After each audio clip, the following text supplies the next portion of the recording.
من كتاب صفة الصفوة للإمام أبي الفرج عبد الرحمن بن علي بن الجوزي نافعنا الله به وبعلومه في الدارين آمين. الطبقة الأولى من الصحابة: أبو طلحة زيد بن سحل بن الأسود رضي الله عنه، شهد العقبة مع السبعين وبدرا والمشاهد كلها مع رسول الله صلى الله عليه وسلم، وكان من الرمات المذكورين، وله من الولد عبد الله وأبو عمير، أمهما أم سليم بنت ملحان. عن أنس بن مالك قال: كان أبو طلحة أكثر أنصاري بالمدينة مالا، وكان أحب أمواله إليه بيرحاء بيروحة نعم. وكان أحب أمواله إليه بيرحاء، وكانت مستقبلة المسجد، وكان النبي صلى الله عليه وسلم يدخلها ويشرب من ماء فيها طيب. قال أنس: فلما نزلت لن تنالوا البر حتى تنفقوا مما تحبون، قال أبو طلحة: يا رسول الله، إن الله يقول لن تنالوا البر حتى تنفقوا مما تحبون، اللهم إن أحب أموالي إلي بيرها، وإنها صدقة لله، أرجو برها وذخرها عند الله، فضعها يا رسول الله حيث أراك الله. فقال النبي صلى الله عليه وسلم: بخ ذلك بخن بخ juga bisa. ذلك مال رابح ذاك مال رابح ذاك مال رابح، وقد سمعت وأنا أرى أن تجعلها في الأقربين. فقال أبو طلحة: أفعل يا رسول الله. قال: فقسمها أبو طلحة في أقاربه وبني عمه، أخرجاه في الصحيحين. وعنه قال: كان أبو طلحة بين يدي رسول الله صلى الله عليه وسلم، وكان رسول الله صلى الله عليه وسلم يرفع رأسه من خلفه ينظر إلى مواقع نبله. قال: فيتطاول أبو طلحة بصدره يقي به رسول الله صلى الله عليه وسلم ويقول: يا رسول الله، نحري دون نحرك. رواه الإمام أحمد.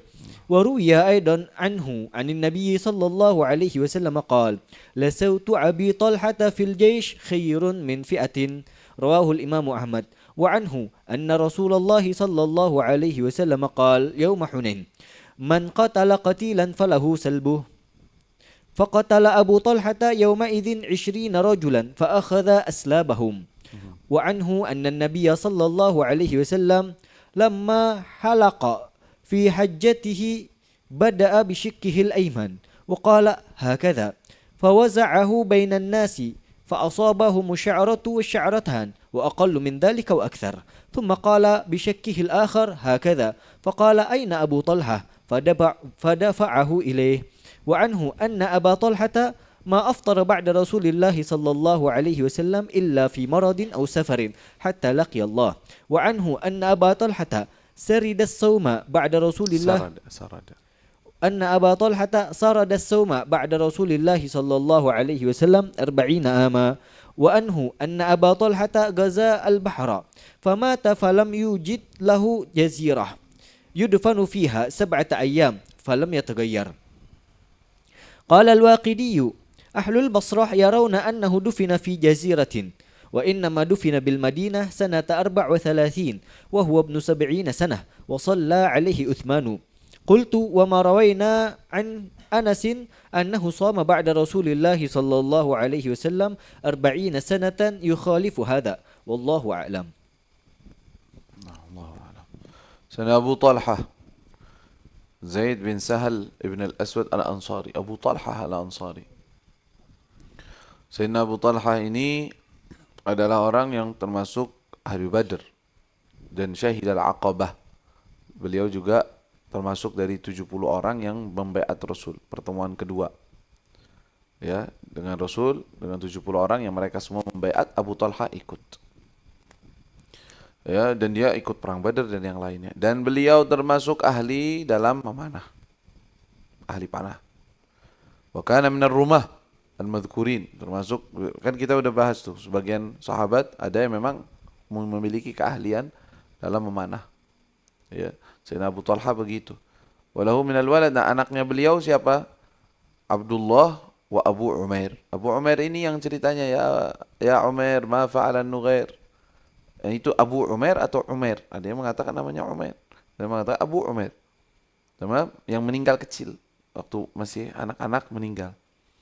Ibunya Ummu Sulaim. Ummu Sulaim binti Milhan, Ummu Anas. Jadi Ummu Sulaim ini menikah sebelum Abu Talha, punya anak Anas bin Malik. Sama satu lagi kalau nggak salah. Atau Anas doang. Alam. Sayyidina Anas bin Malik. Kemudian dilamar oleh meninggal suaminya. Ummu Sulaim masuk Islam ketika Sayyidina Suhaib atau siapa? Mus'ab bin Umair, afwan. Sayyidina Mus'ab bin Umair ketika berdakwah di kota Madinah. Rasulullah belum datang. Ummu Sulaim sudah masuk Islam. Abu Talha mau menikahi Ummu Sulaim. Datang melamar. Ummu Sulaim, anak pengen nikahin nanti. Oh, dia termasuk orang kaya, orang baik, orang benar dan orang kaya, punya banyak tanah, punya banyak. Kata Ummu Sulaim, anta ni'mar rajul. Bagus, orangnya baik, tetapi kita beda agama. Kita nggak susah untuk hidup bareng. Saya udah beriman kepada Rasul. Kalau ente masuk Islam, ayo anda terima. Dan itu maharnya aneh, nggak usah dikasih duit. Islamnya ente udah, padahal duitnya banyak. Abu Talha cek Islam tuh kayak gimana. Akhirnya tanya tentang Islam. Ya, saya setuju, masuk Islam. Masya Allah, dengan berkahnya dan dijadikan itu maharnya dia, masuk Islamnya Abu Talha. Akhirnya dia ikut ke Madinah, ke Mekah di tahun berikutnya ketika rombongan orang-orang Madinah ingin bertemu dengan Rasulullah itu baiat. Ketika datang Rasulullah ke Madinah, dia memiliki beberapa jasa yang besar. Nanti kita akan lihat kan. Sayyidina Anas menceritakan, Abu Talha ini adalah orang yang paling banyak hartanya. Duitnya paling banyak dari golongan Ansar. Karena ahabu amwali ilaihi Bayruha. Punya kebun-kebun. Paling disukai daripada hartanya beliau adalah suatu kebun namanya Bayruha. Di mana itu? Di depannya Masjid Nabawi, Masjidnya Nabi SAW, dekat dengan Masjidnya Nabi. Bahkan Nabi yadkhuluha, sering Rasulullah mampir ke situ. Di sebelahnya masjid, mampir ke situ, diajak mampir, minum dari airnya itu bagus, enak rasa airnya. Ya, dan kebun, ada kurma, ada apa. Qala Anasun falamma nazalat, ketika turun firman Allah, lan tanalul birra hatta tunfiqu mimma tuhibbun. Kalian belum sampai daripada derajat bir kebaikan sampai kalian menginfakkan apa yang kalian sukai. Kerasa tersentuh Abu Talha. Waduh, saya nggak masuk daripada bir, belum termasuk membuat kebaikan. Kalau belum menginfakkan harta yang paling saya suka, Bayruha. Saya punya kebun yang lain, tapi Bayruha ini paling bagus. Saya suka. Saya datang kepada Rasul. Ya Rasulullah, Allah SWT berfirman seperti itu, maka saya jadikan engkau sebagai saksi bahwa Bayruha saya sedekahkan untuk Allah. Terserah ya Rasulullah, maunya ditaruh di mana? Mau dikemanain itu harta? Kata Rasulullah SAW, Allahumma inna, kata Rasulullah SAW, bakhin, dzaka malun rabih. Bakhin artinya bakht, kalau bahasa orang Hadramaut ngomong bakht. Bakhtuhu. Bakht itu keberuntungan. Bakh artinya beruntung, bagus, cakep.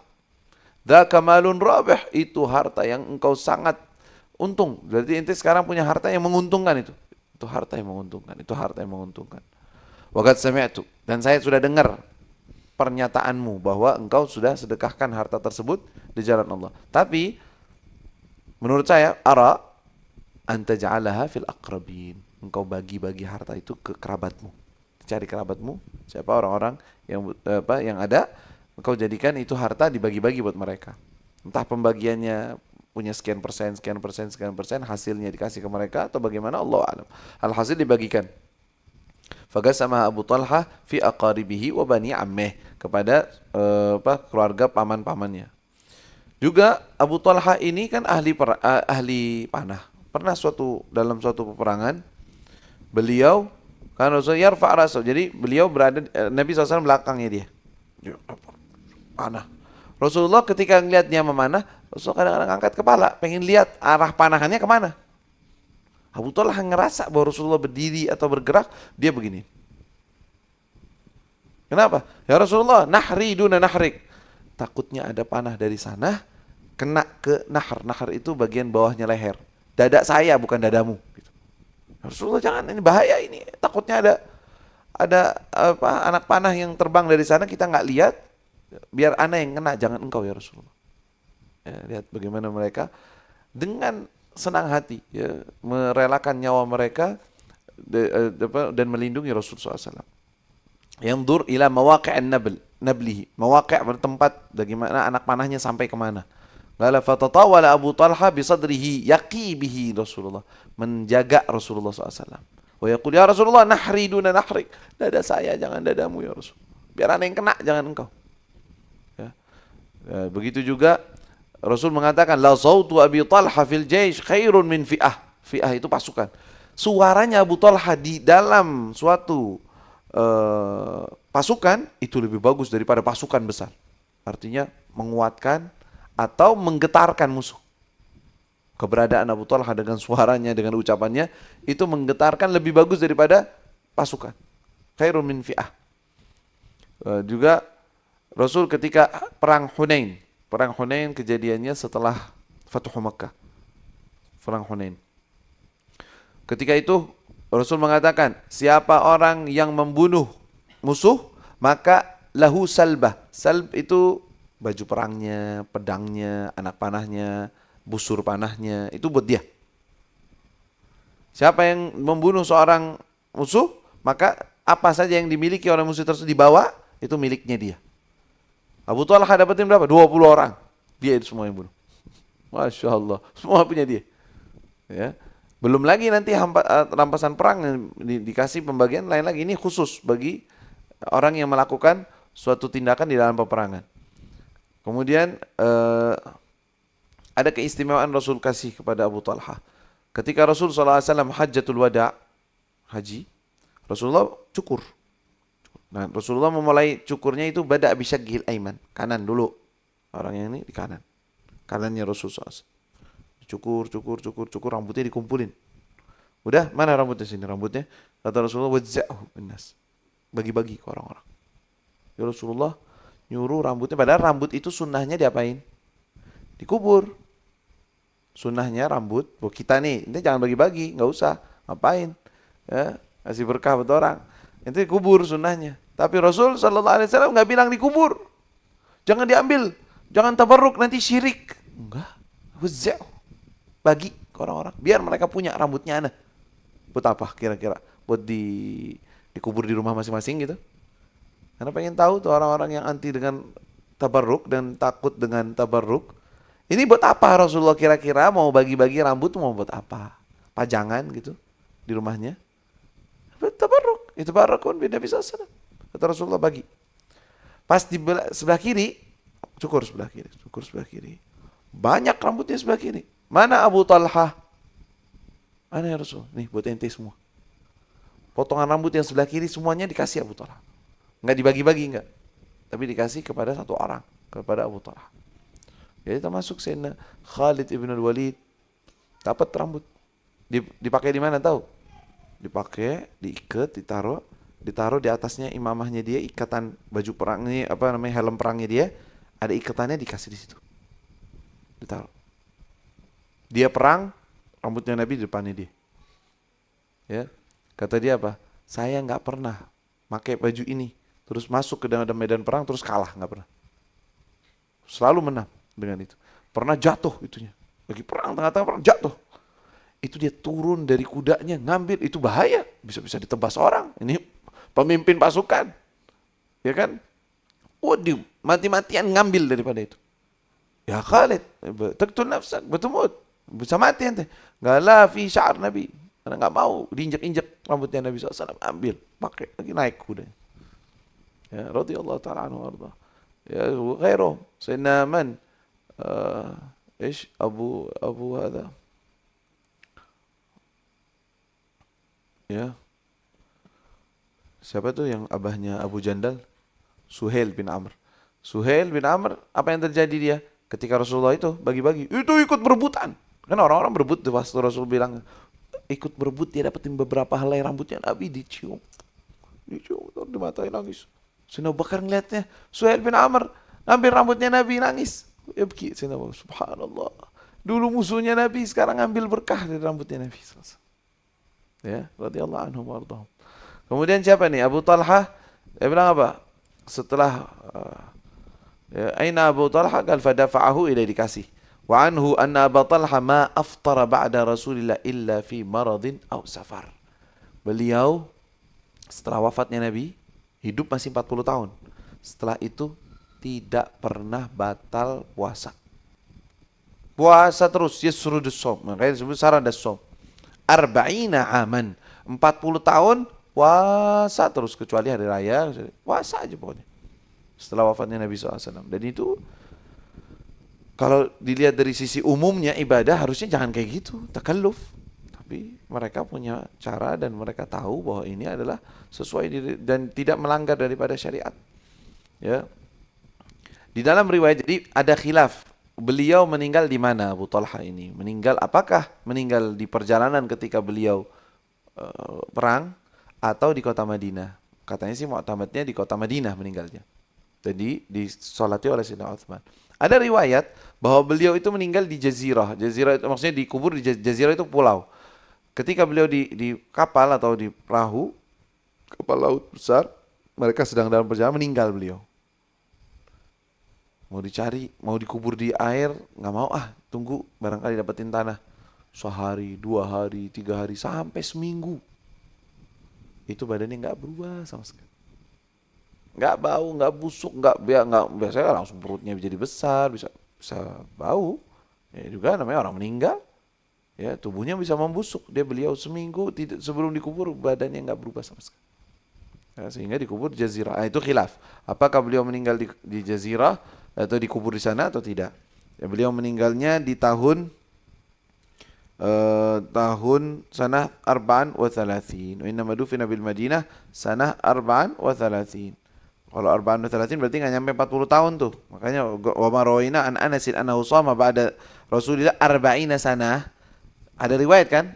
40 tahun puasa, sedangkan beliau meninggal di tahun berapa? 34, belum 40 tahun. 34 dari apa? Dari hijrahnya Nabi.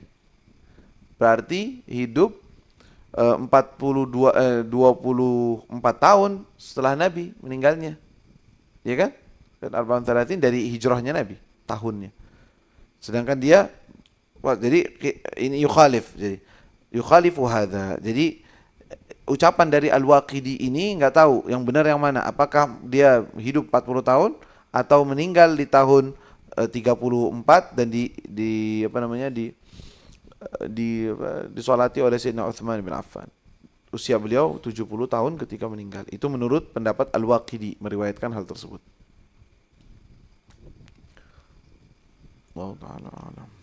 ربنا انفعنا بما علمتنا رب علمنا الذي ينفعنا رب فقنا فقهنا وقرابة لنا في ديننا معاني القطر ينفع وذكر رب وفقنا وفقهم لما ترتضي قولا وفعلا كرما وارزق الكل حلالا دائما وأخلا أتقياء علما نحظى بالخير ونكفى كل شر ربنا واصلح لنا كل شؤون وأقر برضا منك العيون واقض عنا ربنا كل الديون قبل أن تأتينا رسل المنون واغفر واستر أنت أكرم من ستر وصلاة الله تغشى المصطفى من إلى الحق دعانا والوفاء بكتاب فيه للناس شفاء وعلى الآل الكرام شرفاء وعلى الصاب المصابيح الغرار اللهم اهدنا بهداك واجعلنا ممن يسارع في رضاك ولا تولنا وليا سواك ولا تجعلنا ممن خالف أمرك وعصاك وحسبنا الله ونعم الوكيل ولا حول ولا قوة إلا بالله العلي العظيم وصلى الله على سيدنا محمد وآله وصحبه وسلم